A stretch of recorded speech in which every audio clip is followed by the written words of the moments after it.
Mark, when installing these, get your guys to put this in first.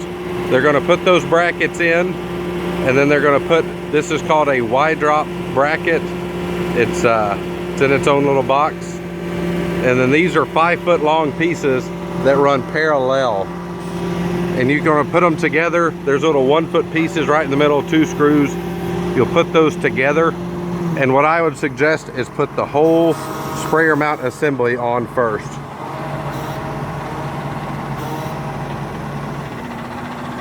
After you put the sprayer mount assembly on, come in and install the breakaways.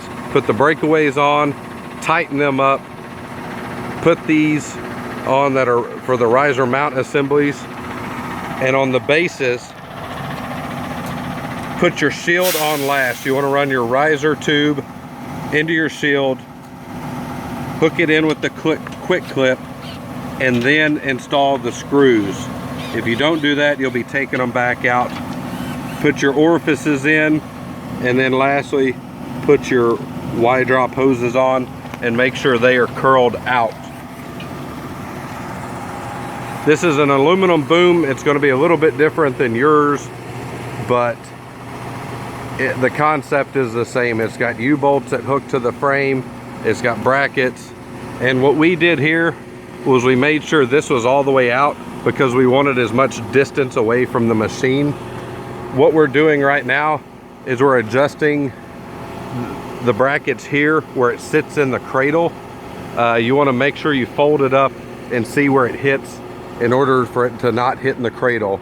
Down here on the very end, what you're going to need to look at and probably remind your guys is excuse me, is this one here is number 2 going inside, and this one is number 4. Number 2 and number 4 on each side are probably going to have to be moved if your guys have to turn sharp. It'd be something you need to make sure they check out.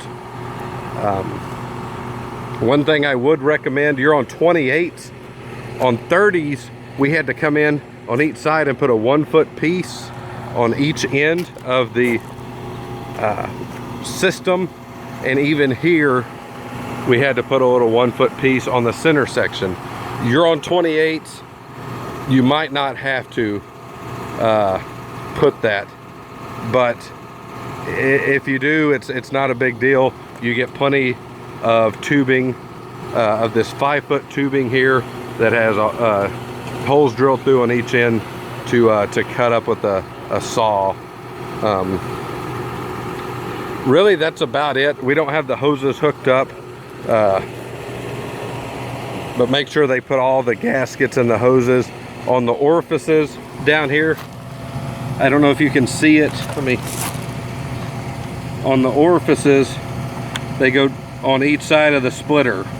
So make sure they get put in there. If not, it'll be nothing but straight liquid running out.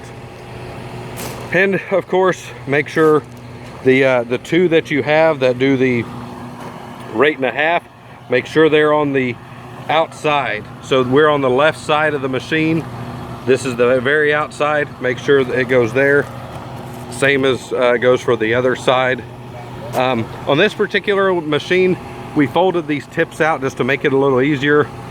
You might not have to do it, but if you do, it makes it maybe just a hair easier.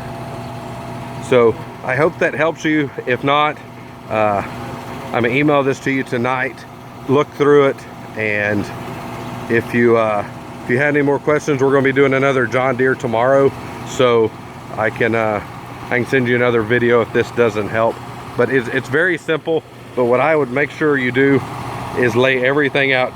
Lay get the bases and the risers and the breakaways excuse me, and take all those boxes and pull them away from it, because if you sit there and look at it, it's gonna bother you because you don't know where anything goes.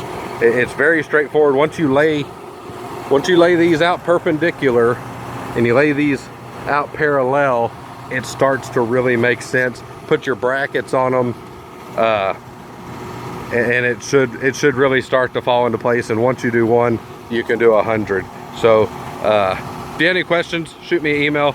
I hope this video did help. It was quick and to the point, but it's just a lot of bolting together. So thanks, Mark.